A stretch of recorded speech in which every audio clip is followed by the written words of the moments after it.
It's been a gorgeous day here at Sherborne. Our chicks are thriving, our raptors are gliding, and our kingfishers are diving. So why not join us for the very best of British wildlife? It's Springwatch, and I can promise you that it will be really...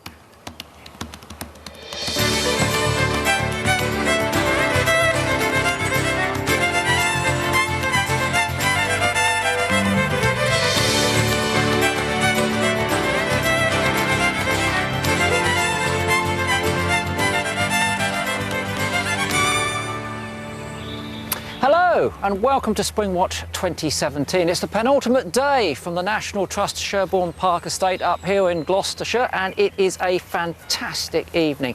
We've been very much enjoying our time here. We've got a great mix of habitats. You've got the Sherborne Brook down there, runs clear and clean, full of fish and all of the birds that feed upon them. You've got these pasture fields with some of the most magnificent parkland trees I've seen in a long time, some beautiful old oaks. Blocks of woodland too, of course, many species living in there, particularly when you've got all of this lush undergrowth. So we've come here with a different mission, not a nature reserve, but a piece of worked farmland, and I'm pleased to say that we're finding plenty of wildlife coexisting with all of those practices. I've got to say, it's a beautiful place, and it's been a beautiful day. And I just feel, Chris, as we're sitting here on our picnic blankets, you know, by the river, we're missing one thing. A little picnic basket with some cheese and biscuits, cashew nuts, bottle of Chardonnay. That'd be nice, wouldn't it? Chardonnay? Note for tomorrow, I think. Chardonnay? Let's plough on. Do you not like Chardonnay? I'm not drinking at the moment. Hot chocolate for you, then. Let's plough on and look at some of our live cameras. Let's start with our swallows. Here they are. I think they're looking a bit cramped in there, aren't they, Chris? I think they're ready to go. I mean, they've outgrown that nest. I think we might see them I might fledge stick tomorrow. my neck out and say a fledge tomorrow. Yeah, for the last show, that'd be great. Could easily be that. What about our wagtails? Let's take a look at those. Now, look at that. This is the first time we've seen them properly. You can see their feathers are coming through. You can see their true colours. There's some yellow in their breast and their brows there. So these animals are growing very, very quickly. What about our kites? Let's look at them. Always looking gorgeous in this light as the sun just comes dappling through the leaves of the tree. I know a lot of you are loving the kites, but let's just have a look at what they were up to a couple of hours ago. Because have a look at what they're eating. I'm afraid to say that it's an adult stoat. We know it's an adult because it has a black tip on the end of its tail. And we think this is probably carrion, probably a roadkill, because it was a little bit rigid. So that's what they're eating. And, well, I'm going to stick my neck out and say, don't worry, folks, it's not our stoat. I've got nothing to prove that, nothing to prove it, except I'm going to just keep my fingers crossed. I mean, I know they've got to feed, but we just, you know, we don't encourage them eating our star characters. I'm not sure. I mean, was it rigid? Did it have rigor mortis? Can you imagine a kite taking a stoat? That would be a massive battle. It's most likely roadkill, I have to say. Another nest that we've been watching this week, you can actually see where it is, behind me over there, bathed in sunlight, that beautiful Cotswold stone building there. One of the barns has a wren's nest in it. Let's go to it live now. I should say it had a wren's nest because look, it's empty. What happened? Well, this afternoon the wrens started to leave. We thought yesterday they were on the brink of fledging. There were 6 of them in there. They started leaving this morning. In fact, they all left rather quickly, 6 minutes from the first to the last. And if you're counting carefully, you'll note that only 5 emerged. What happened to the 6th chick? Well, we think that it probably fell or fledged during the course of the night. The adult came back, always confused by the fact that the young have gone, but of course then she hears them calling, their little contact call. And they've already spaced themselves around the barn. That's the purpose of getting out of the nest, so that, you know, if a predator arrives, it might get one and not all of them in one go. This one's found its way outside, finding some shelter amongst the stonework there. And this one is perilously in the open. So are these two, hopping around there. And one of them, in fact, has settled on top of the roof. Now, Michaela, I've got to warn you that when I was down there the other day looking at the village, there are masses of jackdaws down there. We've seen them raid the swallows already, and those were a perfect little sort of jackdaw burger, those little wren fledglings. Oh, Chris, just as I was sitting there going, oh, and a lot of you at home are probably going, oh, you pour a cup of cold water and tell us about the jackdaws. It's not a cup of cold water, it's the absolute reality. And also, you've got to think the jackdaws have got young too. What about an ah for the baby jackdaws? I just want everything to survive tonight, basically. It'd be a weird world if everything survived. Let's have a look at our buzzard. Now, we know it's a one chick, it's a single child. And because of that, it's been doing extremely well. It's been growing rapidly, it's had plenty of food. Let's take a look at it when we first met it. There it is, a lot smaller, obviously, and it's being fed wiggly worms, nice sticky spaghetti of worms there, and then the rain came and it started to be fed amphibians, followed by small mammals, moles, and after the mole came something quite surprising, because that's a water shrew. Now, we didn't know for 100% whether we had water shrews here. We found their poo. But you never saw a water shrew itself, We Chris. saw the poo. Poo's enough. It could have gone from Sherborne to somewhere else, that little water shrew. But now we know for sure that there is. As it got older, it started to try and swallow the food whole itself. Wasn't always completely successful. Other times it managed it. And look at that, Chris. Do you know what that is? No, what's that? That's a frog in its throat. Oh, my goodness me, we're only 5 minutes in. And then this happened today. Carrion was brought in. We think that's probably a dead pheasant. And as I say, because it's a single chick, it's been fed extremely well, a huge variety of food. And if you look at it from 15 days ago, it's developed extremely well. Great to see it grow up like that. Great to see. It's getting all the food itself. It's rather unusual, we've just got one buzzard in there. When you've got 3 kites, we've got 4 kestrels, we've got 3 barn owls. There's clearly plenty of small mammal prey here, the sorts of things that buzzards would normally be eating. So why they just got the one? Well, National Trust tell us that last year they had a male here which was servicing 2 females. So it may well have been that during the time, if that's the case, he was feeding 2 females at each of 2 nests. He wasn't giving them quite enough food for them to lay enough eggs or to brood them properly, and we've ended up with a smaller clutch size. Another nest that we've been watching this week is actually on the other side of the estate, so about a kilometre over there is our blackbirds, and we can go to that live now. Let's have a look. Well, these birds are growing very rapidly as well. You can see they're gaping there. One of them's hopped up onto the side of the nest. I don't think they're sort of fledgy yet. I don't see these going tomorrow, but they're doing really, really well. The adults are bringing in masses of food for these 5 youngsters. Now, this was the male on Monday when we first introduced you to this nest. Look at the eye. It's got an injured eye. This was it yesterday, and look, it's weeping pus at this point. It's clearly deteriorating. But the good news is that today he's still coming in with plenty of food. He's still doing his duty. He's desperate to get his genes into the next population, because I think his time in this is probably coming to an end. A bird with one eye is not a very good idea. Of course, if a sparrowhawk passes on the right-hand side, that's going to be an ex-blackbird, but he's nearly done his duty, I think. Actually, I said when we first met him that it looked like an old injury. Maybe I was wrong. Or maybe because he's blind on that side, he sort of knocks into twigs and things and it's caught it again. That could have happened. Picking his scabs? No, or maybe the twig's picking his scabs. Oh, shame though, but it's doing really well, as Chris said. Let's see our chaffinches, because yesterday one of them fledged. Did the other 2 go? Well, if we look at the live nest, we can see that it is empty. So we did have a successful fledging today. Let's have a look at that. So the second chick spreading its wings, looking like it's ready to jump out, and at 8:06 it decided it was time to go. But look at this, flapping its wings. And do you know what I call that? No. A heli-fledge. Oh my goodness me. Right, okay, let's run through your vernacular. You've got semi-fledging, you've got de-fledging, and now you've got heli-fledging. That's really cool. It looked like a little helicopter. It's a heli-fledge.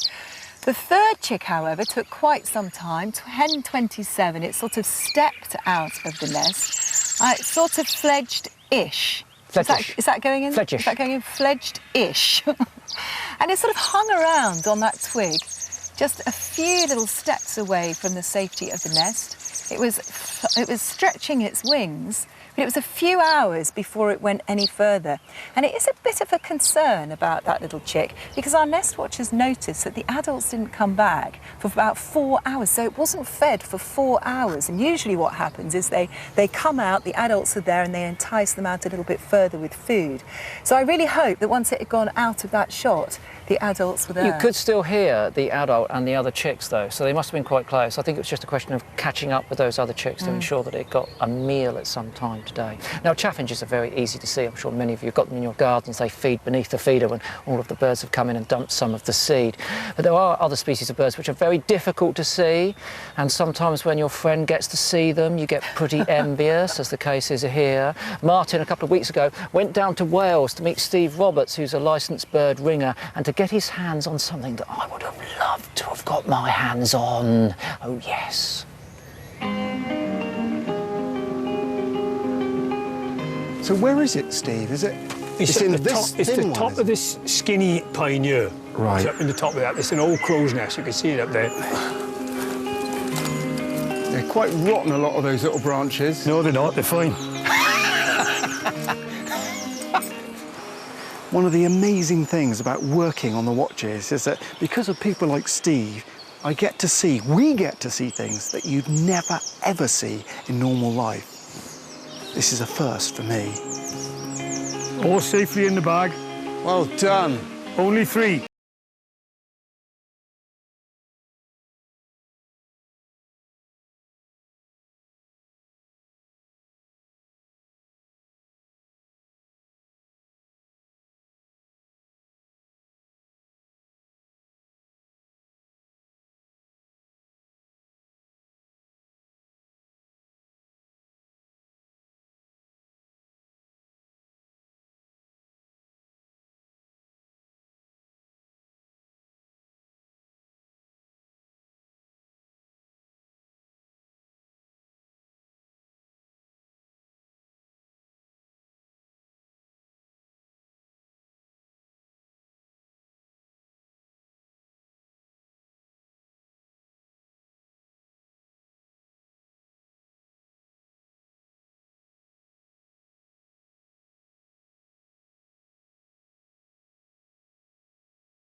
3 of them. So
much smaller.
For the early nesters did pay off. 3 out of 4 chicks is pretty good. And I can tell you, Chris, they're still doing well because this was just last week.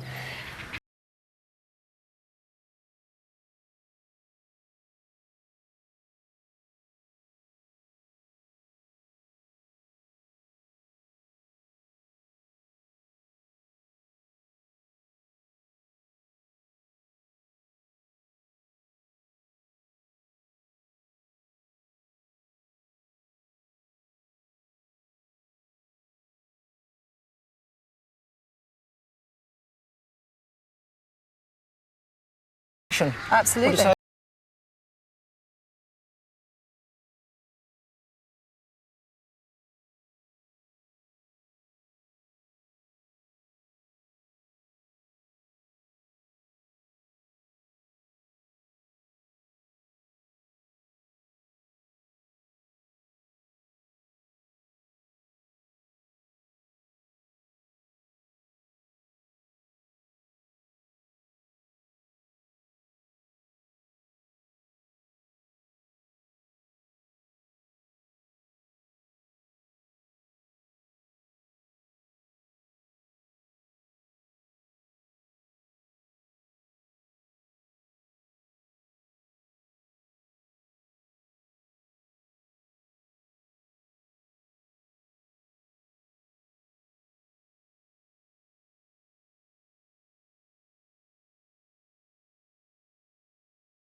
But to get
tend to be the swan.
I know you're there on my...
North Africa.